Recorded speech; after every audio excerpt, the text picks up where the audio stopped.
started. Hello and welcome to our second session of Explore Tobacco Cessation.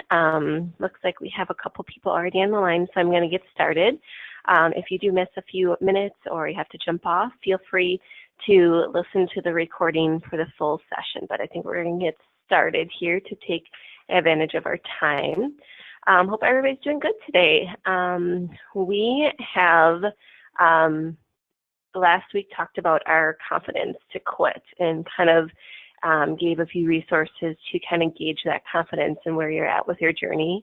We talked about our quit plan, and then we talked a little bit more about our readiness to quit, and once again, where we are as far as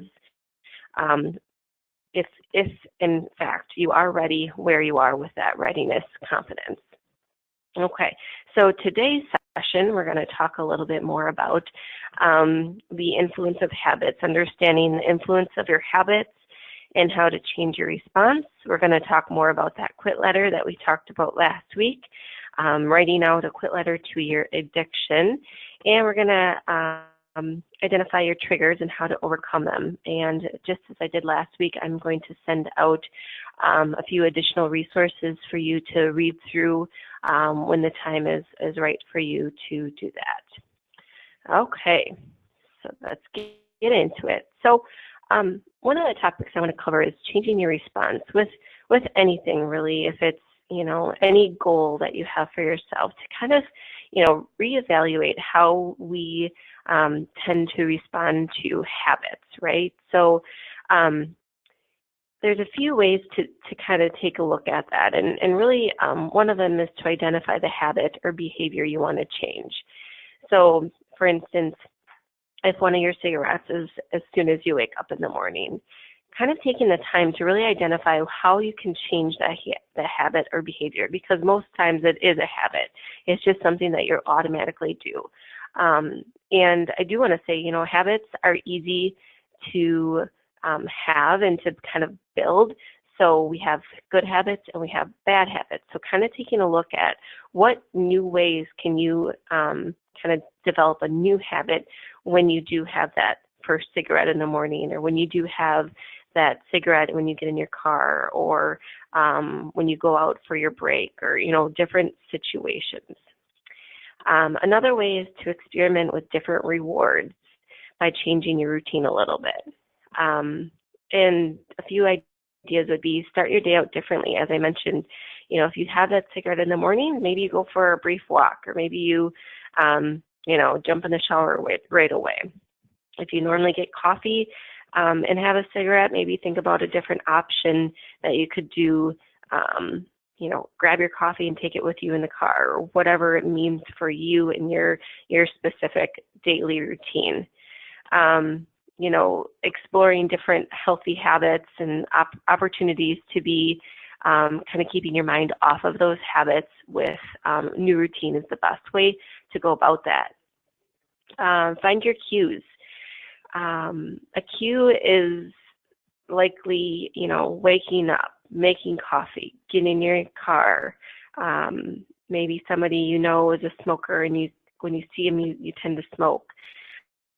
Those are all your cues. So kind of identifying those, and we'll talk a little bit more about your cues, but finding out what your cues are that make you initiate that habit or behavior is really key.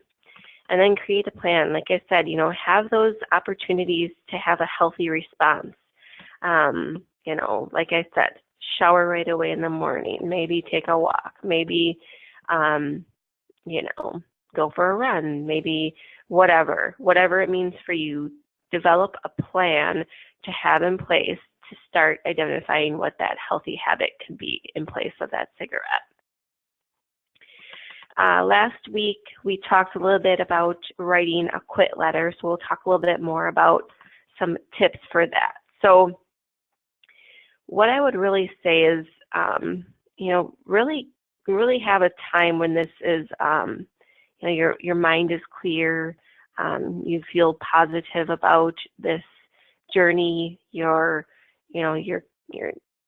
emotions are kind of level, and really take that opportunity to put together a few sentences that make you feel good and in control. You know, I can't stress enough, but your emotions are really going to help with this letter. You know, really acknowledge how you feel when you're, you know, a smoker, how you want to be on the other end of things. You know, what is life going to look like for you when you're smoke free, and really kind of get those points out on paper, and really kind of address it. You know, address it to, you know, cigarettes, to tobacco use, whatever it is, and really kind of get it out there. It can be, you know, some phrases, it can be some sentences, it can be a full-blown paragraph of what it is to you that a quit letter would read. So I would really strongly encourage exploring that for yourself and seeing where you can get for yourself with your quit letter.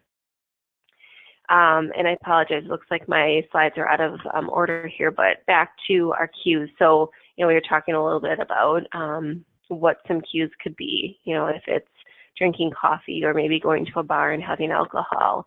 Maybe it's, you know, something like boredom or, you know, changes in mood. Sometimes when we get really down or even happy, that can be a trigger.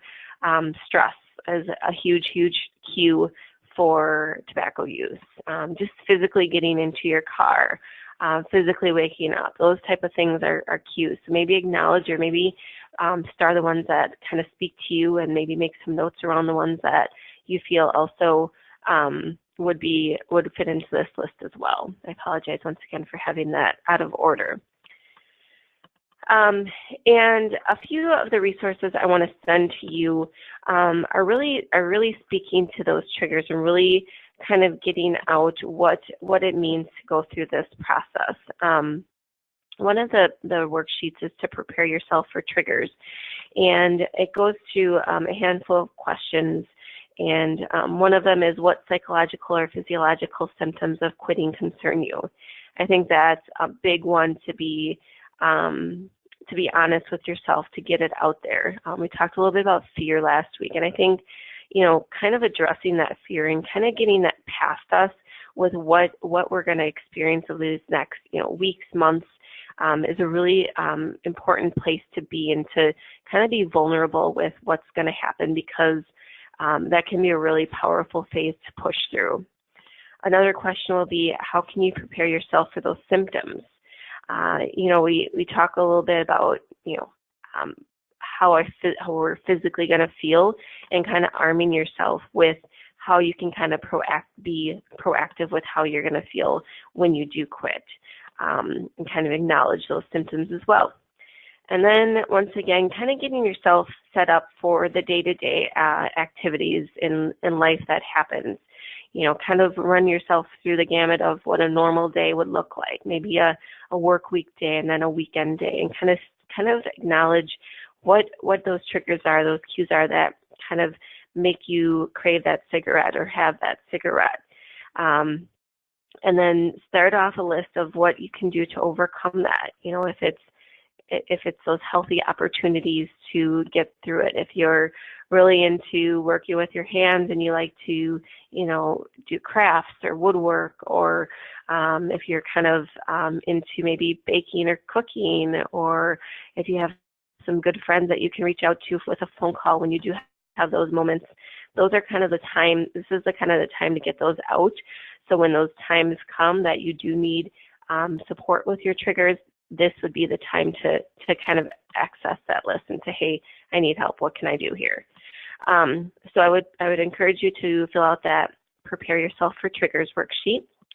And then I'm going to send some additional resources on withdrawal and kind of what to expect, the physical symptoms, the mental symptoms, and then what to do, you know, some tips to get through it. You know, we talked about the physical feelings of withdrawal, when we have headaches, when we're, you know, constipated, when we're coughing. What do we normally do? You know, we have these symptoms in our normal life, those acute symptoms that happen for any reason. So kind of arming yourself with those resources, how to kind of set yourself up for those physical feelings, maybe breathing, avoiding other maybe caffeinated drinks or alcoholic beverages.